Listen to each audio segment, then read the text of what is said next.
जो स्त्रियां मायके से यह 3 चीजें लाती हैं उनके पति कंगाल हो जाते हैं। जय श्री कृष्ण, राधे राधे। दोस्तों, आज की वीडियो में हम आपको बताएंगे कि जो लड़की विवाह के समय मायके से यह 3 चीजें लेकर ससुराल जाती हैं वह अपने ससुराल वालों को कंगाल बना देती है। आज की यह कथा प्रत्येक स्त्री पुरुष को अवश्य सुननी चाहिए। दोस्तों, अक्सर देखा जाता है कि विवाह के बाद कुछ लोगों की जिंदगी संवर जाती है और वहीं कुछ लोगों की जिंदगी बिखर जाती है। मित्रों, कुछ लड़कियां शादी के बाद अपने परिश्रम और समझदारी से अपने ससुराल को स्वर्ग बना देती है। वहीं कुछ लड़कियां ऐसी भी होती है जो अपने गलत आचरण और व्यवहार से अपने ससुराल को नर्क बना देती हैं और उस घर को गरीबी के दलदल में झोंक देती है, जिसके कारण ससुराल वालों को बहुत से कष्ट झेलने पड़ते हैं। प्रिय माताओं, बहनों और दोस्तों, आज के इस वीडियो में मैं आपको बताऊंगी जो लड़कियां विवाह के बाद अपने मायके से यह 3 चीजें लेकर ससुराल जाती है वे अपने पति और ससुराल वालों को कंगाल बना देती है। मित्रों, जो भी स्त्री पुरुष इस कथा को ध्यान पूर्वक सुनेगा उसके वैवाहिक जीवन में कभी भी झगड़ा नहीं होगा, उसके जीवन में हमेशा सुख शांति होगी और उसे अपने पति का भरपूर प्यार मिलेगा। तो आज की यह कथा प्रारंभ करते हैं। एक समय की बात है, किसी जंगल में एक मोर और मोरनी का जोड़ा रहता था। उन दोनों में आपस में बहुत प्रेम था। एक दिन मोरनी ने मोर से कहा, हे स्वामी, आज आप मुझे कोई ज्ञानवर्धक कहानी सुनाइए।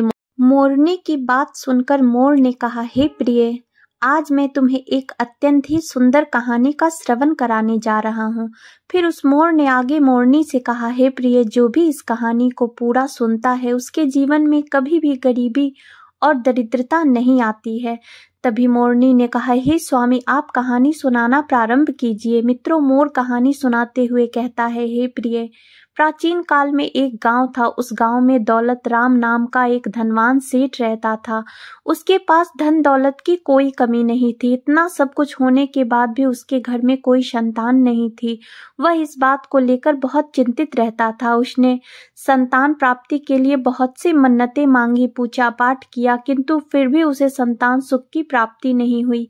एक दिन वह अपने घर में बहुत ही दुखी मन से बैठा हुआ था। तभी उसके द्वार पर एक साधु महात्मा आते हैं और द्वार पर खड़े होकर आवाज लगाते हैं। आवाज सुनकर सेठ दौलत राम बाहर आता है तो वह साधु महात्मा को देखकर चौंक गया, क्योंकि साधु महात्मा के मुखमंडल पर सूर्य के समान दिव्य तेज था। ललाट पर चंदन का टीका लगा हुआ था और गले में रुद्राक्ष की माला पहने हुए थे, मानो वह स्वयं भगवान का स्वरूप है।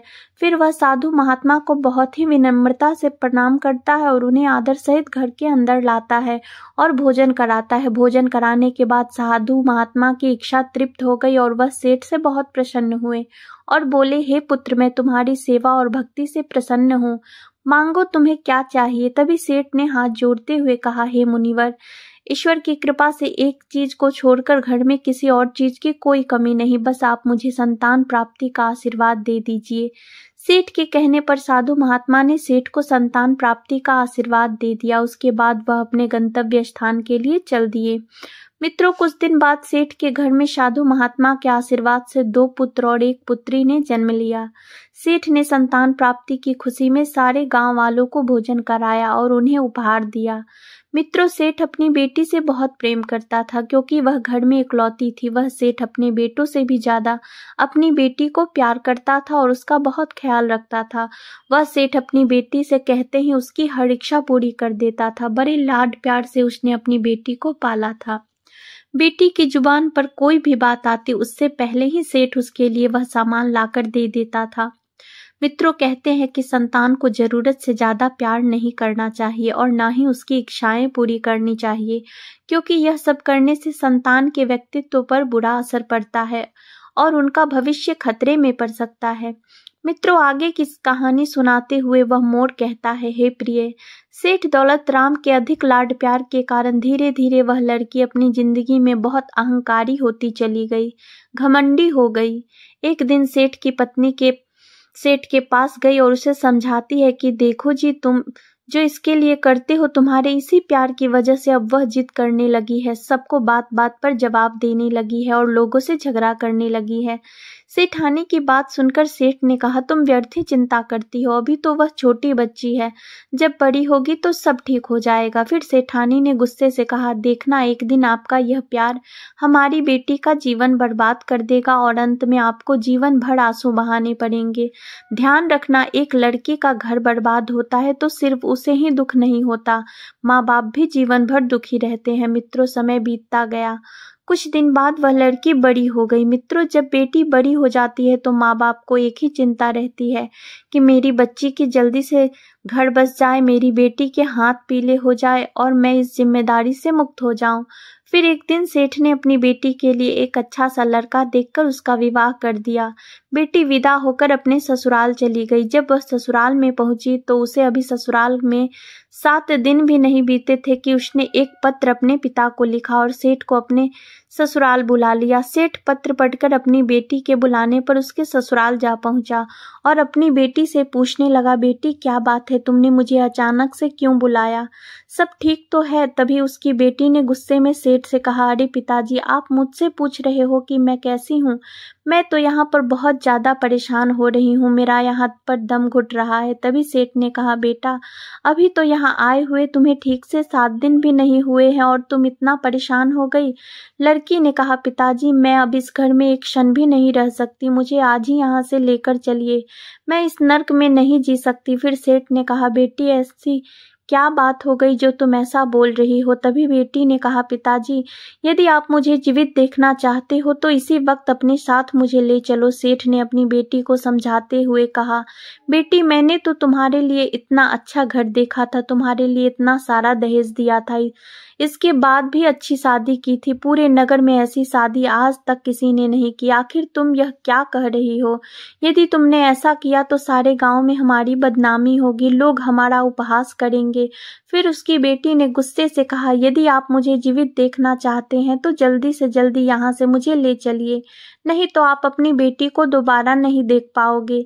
मित्रों, वह लाचार पिता क्या करता। मित्रों, जिस समय सेठ दौलत राम अपनी बेटी के ससुराल पहुंचे थे उस समय किसी ने सेठ से राम राम की ना कोई सम्मान भरा शब्द कहा, किसी ने इतना भी नहीं कहा कि समधी जी आइए बैठिए।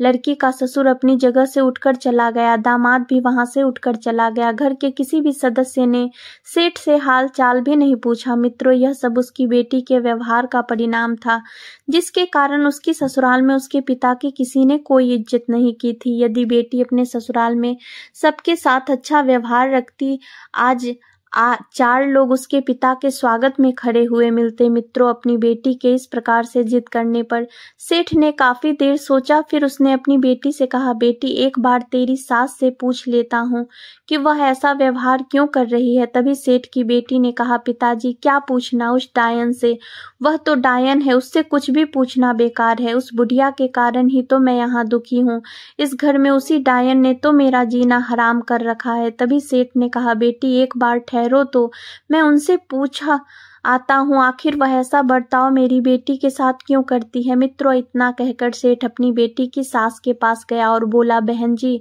मैं आया हूँ। सास ने कहा, मुझे दिखाई दे रहा है, मुझे चश्मा नहीं लगा है, आए हो तो कौन सा बड़ा काम कर दिया। पिता ने सोचा यह कैसा व्यवहार है। वह फिर से बोला, बहन जी मैं अपनी बच्ची को अपने साथ घर ले जाना चाहता हूँ। सास कहने लगी, ले जाने आए हो तो इसी वक्त ले जाइए, तुम्हारी लड़की ने मेरा जीना हराम कर रखा है, यह सुबह देर से उठती है और घर का कोई काम नहीं करती, ना ही हमारे साथ घर के किसी काम में हाथ बटाती है, इसे तो बस बना बनाया हुआ खाना चाहिए और किसी से कुछ कह दिया तो 1 की 4 सुनाया करती है। ऐसे संस्कार आपने अपनी लड़की को दिए हैं, इसी समय आप इसे ले जाओ और दहेज में जो रुपया पैसा धन दौलत दिया था सब ले जाओ, नहीं चाहिए हमें आपका दहेज। सास की बातें सुनकर सेठ का सिर शर्म से झुक गया और अपनी बेटी को अपने साथ लेकर अपने घर चल दिया। और चलते समय सेठ ने अपनी बेटी की सास से कहा, बहन जी कुछ दिन बाद मैं इसे भेज दूंगा। सास बोली, भाई साहब ऐसी बहू को आप जिंदगी में कभी मेरे घर मत भेजना। सेठ समझ गया जरूर कुछ गड़बड़ है। रास्ते में सेठ ने अपनी बेटी से पूछा, बेटी एक बात बताओ, तुम्हारी ससुराल के सभी लोग अचानक से कैसे बदल गए। तभी सेठ की बेटी ने कहा, पिताजी आपने मेरी शादी ऐसे घर में क्यों कर दी, इससे अच्छा तो आप मेरा विवाह ही ना करते, मैं कुंवारी ही रह लेती। सेठ ने कहा बेटी तुम चिंता मत करो, सब ठीक हो जाएगा। तुम मुझे एक बात बताओ, तुम्हारे ससुराल के लोग कैसे हैं? सेठ के पूछने पर उसकी बेटी ने एक एक करके सबके बारे में बताया। उसने सबसे पहले अपनी सास के बारे में बताते हुए कहा, पिताजी मेरी सास तो पूरी डायन है, वह दिन भर मुझ पर चिल्लाती रहती है, और मेरा ससुर तो राक्षस है, और मेरा जो जेठ है वह एक नंबर का जूठा और मक्कार है। फिर आगे सेठ ने अपनी बेटी से पूछा, बेटी तुम्हारा देवर कैसा है? बेटी ने कहा, पिताजी वह तो एक नंबर का आवारा है, सारा दिन गांव में इधर उधर घूमता रहता है। अंत में सेठ ने पूछा, अच्छा ठीक है बेटी, एक बात बताओ, तुम्हारी ननद कैसी है? बेटी ने जवाब दिया, पिताजी ननद बहुत दुष्ट है, वह सारा दिन मुझसे लड़ती झगड़ती रहती है और पूरे दिन मेरी चुगली करती है। उसके जैसी लड़की तो मैंने जिंदगी में कभी नहीं देखी। सेठ ने कहा, बेटा एक बात बताओ, तेरा पति कैसा है? लड़की बोली, उसकी तो बात ही मत करो, वह तो साक्षात यमराज है। सेठ ने जब अपनी बेटी के मुंह से यह बातें सुनी कि पति यमराज है, ससुर राक्षस है, सास डायन है, देवर आवारा है, जेठ झूठा और मक्कार है और ननद चुगलखोर है, तो वह सोच में पड़ गया और मन ही मन सोचने लगा, एक आदमी गलत हो सकता है, दो गलत हो सकते हैं, पूरी ससुराल का हर सदस्य गलत नहीं हो सकता। मित्रों, वह सेठ बहुत समझदार था। उसने मन ही मन कहा, अब गड़बड़ बेटी की ससुराल में नहीं, गड़बड़ मेरी लड़की में है।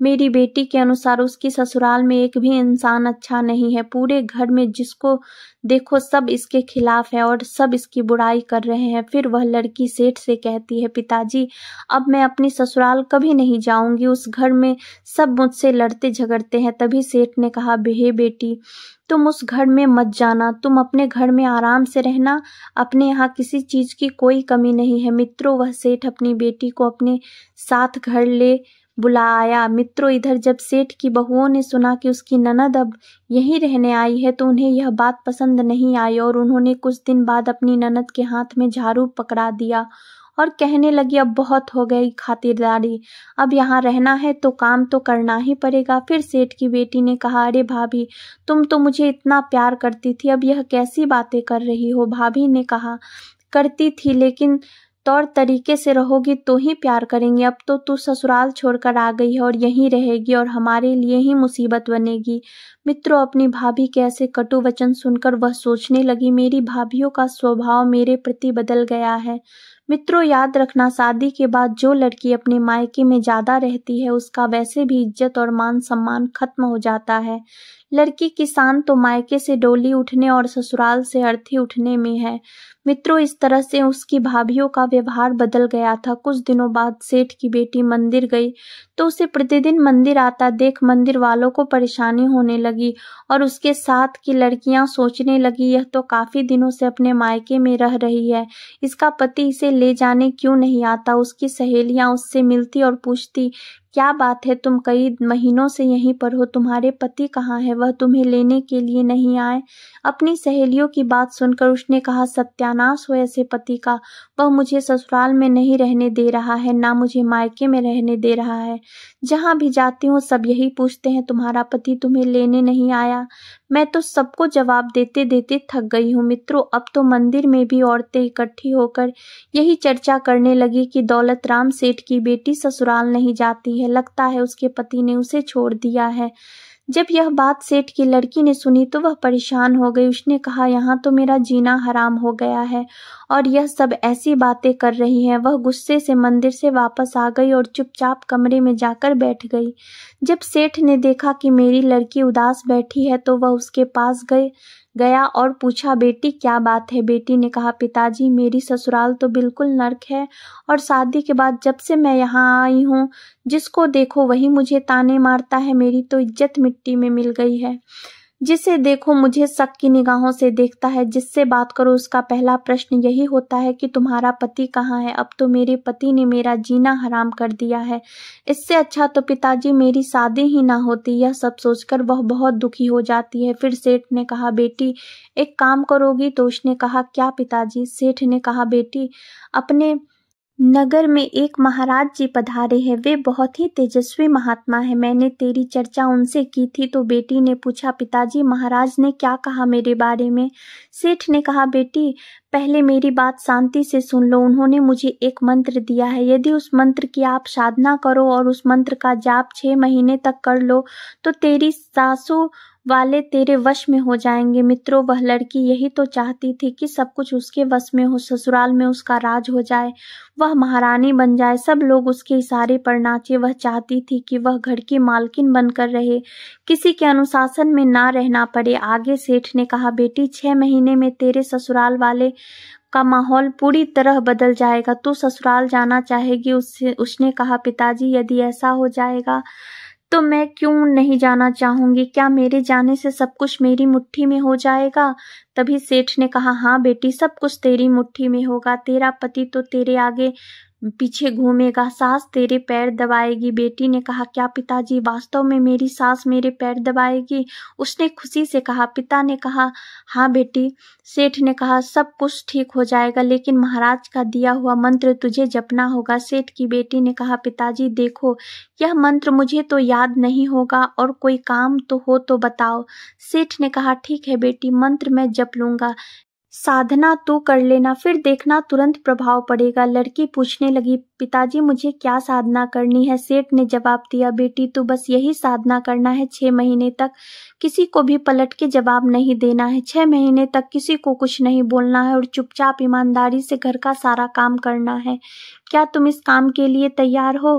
बेटी ने कहा, पिताजी मैं तैयार हूँ, बस 6 महीने की तो बात है। 6 महीने के बाद मेरी ससुराल मेरी मुट्ठी में हो जाएगी, फिर मैं उन्हें देखती हूँ वे कैसे मेरा कहना नहीं मानते। अपनी बेटी की ऐसी बातें सुनकर सेठ ने कहा, बिल्कुल बेटी, ससुराल के सारे लोग तेरे इशारे पर नाचेंगे। यदि वह तेरी बात ना माने तो तू फिर से घर वापस आ जाना और आराम से रहना। प्रिय मित्रों, फिर अचानक से मोरमो कहानी सुनाना बंद कर देता है। तभी मोरनी कहती है, हे स्वामी आप आगे की कथा सुनाइए, यह कहानी बहुत ही ज्ञानवर्धक और रोमांचक है। मित्रों, मोरनी के कहने पर वह मोर आगे की कहानी सुनाते हुए कहता है, हे प्रिय, उसके बाद सेठ दौलत राम अपनी बेटी को लेकर उसके ससुराल में जाता है। जब ससुराल वालों ने देखा कि वह फिर से आ गई है तो वे आपस में एक दूसरे से कहने लगे, अब तो यह हमारा जीना मुश्किल कर देगी।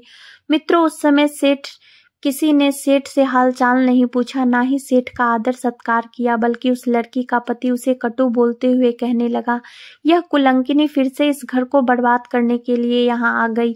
अपने पति के ऐसे कटु वचन सुनकर सेठ की बेटी को गुस्सा आ गया, लेकिन सेठ ने कहा, बेटी आपको मेरी बात ध्यान रखना है, तुम्हें 6 माह तक किसी से कुछ भी नहीं बोलना है। अगर तुमने इन्हें जवाब दे दिया तो मेरी कोई जिम्मेदारी नहीं होगी। उसके बाद सेठ अपनी बेटी को लेकर उसकी सास के पास जाता है और कहता है कि बहन जी, मैं आपकी बहू को लेकर आ गया हूँ। सास ने कहा, अरे क्यों लेकर आए हो इस दुष्ट औरत को? यह तो हमारे घर को बर्बाद कर देगी, इसे आप यहाँ से ले जाओ, मुझे इसकी कोई आवश्यकता नहीं है। फिर सेठ ने हाथ जोड़कर कहा, बहन जी, इसे सुधरने का एक मौका और दे दीजिए, मैं आपके सामने हाथ जोड़ता हूँ। मित्रों, सेठ के आवेदन करने पर सास ने कहा, ठीक है, यदि आप कह रहे हो तो मैं इसे सुधरने का एक मौका और दे रही हूँ, लेकिन याद रहे इसके बाद इसके स्वभाव में बदलाव नहीं आया तो इसे घर से निकाल दूंगी। दोस्तों, इस प्रकार से सेठ अपनी बेटी को ससुराल में छोड़कर घर जाने लगता है और जाते समय वह फिर से अपनी बेटी को समझाते हुए कहता है, बेटी 6 माह के लिए तुम्हें यह साधना करते रहना है, उसके बाद में यह ससुराल तुम्हारी मुट्ठी में होगी, जो चाहो वह करना और हमारी बात को ध्यान रखना। कोई भी तुमसे कुछ भी चाहे, कुछ भी कहे, गुस्से में तुम्हें प्यार से भी कहे, लेकिन उसी समय तुम्हें मेरी बात को याद रखना है और साधना को बिल्कुल नहीं भूलना है। मित्रों, इतना कहने के बाद सेठ अपनी बेटी से विदा लेकर अपने घर को चला जाता है। इधर लड़की रात भर रुकती है और अगले दिन जब सुबह होती है तो वह समय से उठ जाती है और उठकर सबसे पहले अपनी सास के पास जाती है और उसकी पैर छूती है और कहती है, माँ जी, क्या आप हमें आशीर्वाद नहीं दोगी? सास तो गुस्सा भरी हुई पहले से बैठी थी, लेकिन जब बहू ने पैर छुए और कहा कि माँ मुझे आशीर्वाद दीजिए तो सास आश्चर्यचकित रह गई और सोचने लगी, हमारे पैर छूकर आज तो यह आशीर्वाद मांग रही है, यह उल्टी गंगा कैसे बहने लगी? अरे यह वही बहू है जो कहती थी यह 4 सुनाती थी और आज यह हमारे पैर छूकर आशीर्वाद मांग रही है। बहू ने कहा, माताजी अगर कोई गलती हो गई हो तो क्षमा करना, आज के बाद मैं कोई गलती नहीं करूंगी। मेरी गलतियों को माफ कर देना और मुझे आशीर्वाद दीजिए। मित्रों, कहते हैं ना कि सास को अपनी बहू से कुछ नहीं चाहिए होता है, बस अपनी बहू से प्रेम चाहती है। मित्रों, जब सास ने अपनी बहू के मुख से ऐसे शब्द सुने तो उसका हृदय प्रफुल्लित हो उठा। उसकी सास ने उस लड़की को बहुत सारा आशीर्वाद दिया। उसके बाद सेठ की लड़की वहां से उठती है और अपने काम पर लग जाती है और सीधे रसोई में पहुंचती है और भोजन बनाने लगती है। इधर जब बर्तन खटखटाने की आवाज आई तो सास ने अपनी बेटी से पूछा, बेटी रसोई में जाकर तो देखो इस समय कौन है। माँ के कहने पर उसकी बेटी रसोई में देखने गई तो यह दृश्य देखकर उसे यकीन नहीं हो रहा था। वह भागते हुए अपनी माँ के पास आई और बताया, माँ जी, रसोई में कोई और नहीं आपकी बहू है, वह रसोई में काम कर रही है। मित्रों, यह सब देखकर अब तो सास का मन और ज्यादा बदल गया। फिर उसने चुपचाप भोजन तैयार किया। भोजन तैयार करने के बाद में बहू ने अपनी सास के लिए थाली परोसी और बहुत प्रेम से भोजन कराया। अब तो सास का हृदय धीरे धीरे परिवर्तित होने लगा। इधर जब उसके ससुर आए तो ससुर के पैर छुए, उसके बाद हाथ पैर धुलने के लिए घर के अंदर से पानी लाकर दिया। फिर भोजन परोसा और लेकर ससुर के पास में पहुंच गई। हाथ जोड़ करके कहने लगी, पिताजी अगर मुझसे कोई अपराध हुआ हो और कोई गलती हुई हो तो मुझे क्षमा कर देना। दोस्तों, जब पिता समान ससुर ने देखा कि यह तो हमारी बहू वही है, अगर घर में इसे कोई एक बात कहता था तो उसके सैकड़ों जवाब देती थी, लेकिन आज हाथ जोड़ करके मेरे समक्ष खड़ी है। मित्रों, कहते हैं कि एक पिता के लिए क्या चाहिए, ससुर के लिए क्या चाहिए, उसका बच्चा, उसकी बहू उसकी इज्जत करे, उसका सम्मान करे, समय से उसे भोजन दे, उसका ध्यान रखे, बस यही चाहिए। मित्रों, अब तो वह सुबह जल्दी उठने लगी और सबसे पहले उठकर घर का सारा काम करती, उसके बाद अपने पति की सेवा करती और अपनों से बड़ों का ध्यान रखने लगी। सभी कामों में अपनी ननद का सहयोग करती, सबके लिए समय से भोजन बना देती। अगर गुस्से में कभी कोई उससे कुछ कहता तो उसे गुस्से तो बहुत आती थी, इसे जान से मार डालो, लेकिन जब उसे गुस्सा आता था तो उसे उसके पिता की बातें याद आ जाती थी।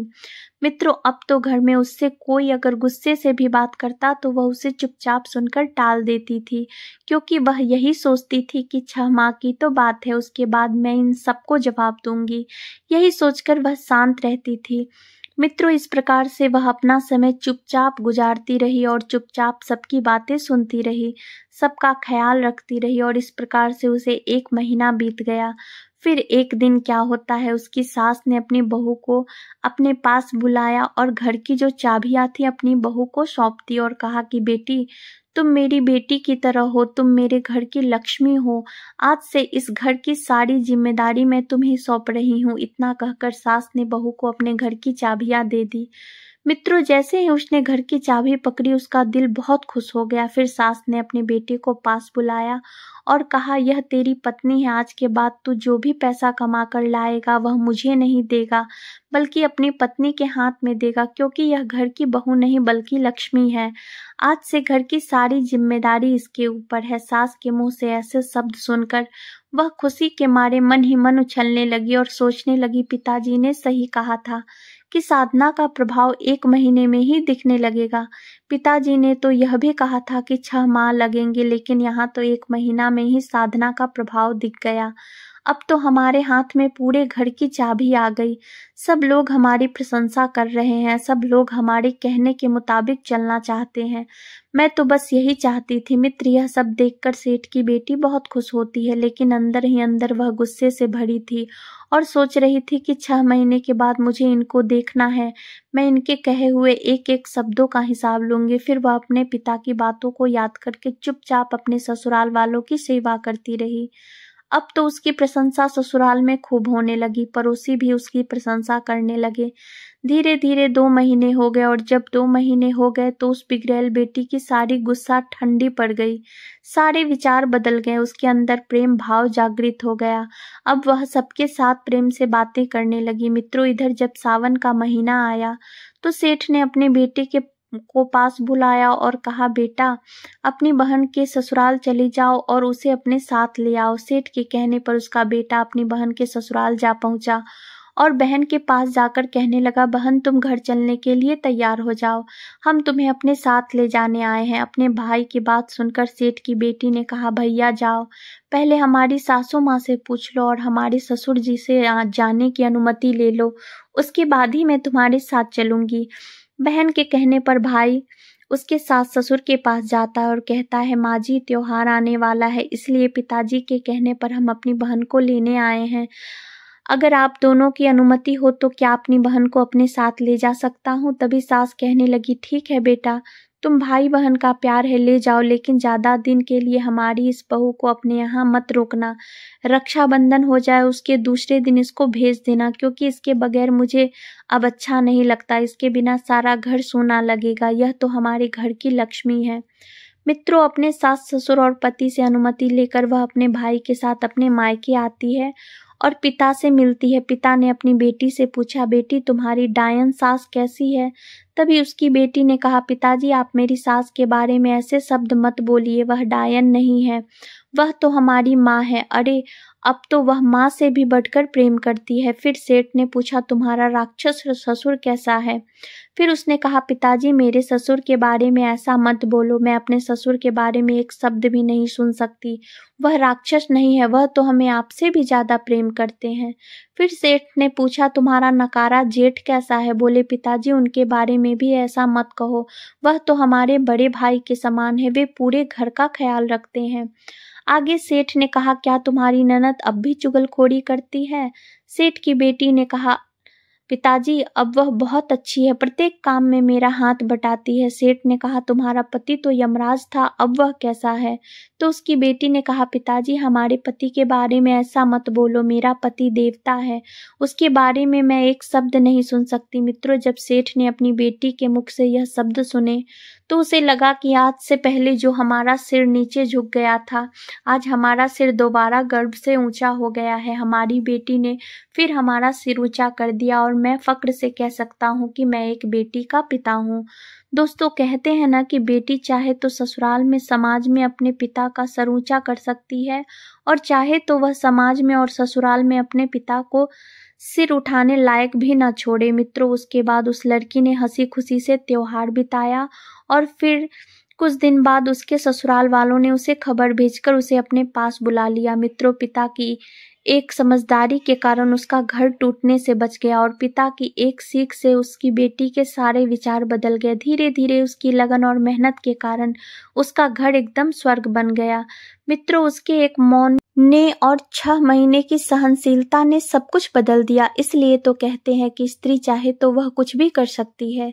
मित्रों, यदि रिश्ते को टूटने से कोई बचा सकता है तो वह है मनुष्य के अंदर की सहनशीलता। कहते हैं ना कि मनुष्य की मीठी वाणी और उसका विनम्र व्यवहार अच्छों को झुका सकता है। जिसने कभी ना झुकने की कसम खाई हो वह भी उसके सामने अपने घमंड और अहंकार को त्याग देता है। मित्रों, इस प्रकार से आज की यह ज्ञान से परिपूर्ण कहानी समाप्त हुई। अब मैं आपको बता रही हूँ कि लड़की को अपने मायके से ससुराल में यह 3 चीजें कभी नहीं ले जानी चाहिए, वरना उनका पति कंगाल हो जाता है। पहली बात, लड़की को अपने ससुराल में अपने पिता की दौलत और भाइयों का घमंड लेकर कभी नहीं जाना चाहिए। जो लड़कियां शादी के बाद भी बाप की दौलत का और अपने मायके वालों का घमंड करती है, उनके बल पर ससुराल में लड़ाई झगड़ा करती है, ऐसी लड़कियां ससुराल में कभी खुश नहीं रहती हैं, क्योंकि उनमें अहंकार आ जाता है और अहंकार में मनुष्य उल्टे काम करने लगता है। दूसरी बात, जिद। बचपन से लेकर जवानी तक आपने अपने पिता के घर पर बात बात पर जिद की। जिस काम को करना चाहा पिता से वह करवाया, जो मांगा पिता ने वो लाकर दिया। वही जिद करने की आदत अगर वे अपने ससुराल में भी लेकर जाती हैं तो याद रखना आपके घर में सुख शांति कभी नहीं आएगी। इसलिए जो भी जिद्दीपन आपके अंदर है उसे केवल अपने माता पिता सहन कर सकते हैं। पढ़ाई घर में आपको अपनी जिद को त्यागना पड़ेगा, तभी आप अपने ससुराल में खुशहाल जीवन व्यतीत कर पाएंगी।